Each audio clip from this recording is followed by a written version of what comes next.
కర్నూలు జిల్లా ఆలూరు నియోజకవర్గంలో జరుగుతున్న మహానాడు కార్యక్రమానికి టీడీపీ ఇన్ఛార్జ్ వీరభద్రగౌడ ఆధ్వర్యంలో భారీగా తెలుగు తమ్ముళ్లు నాయకులు పాల్గొన్నారు.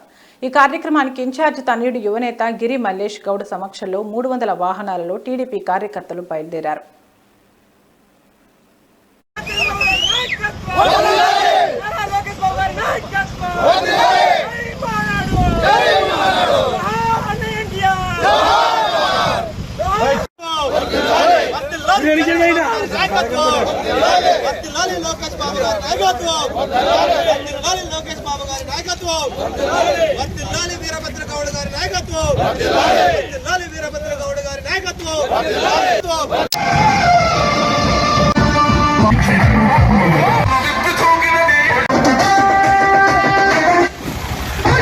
గడప ఎత్తుకుంటే పచ్చని జెండా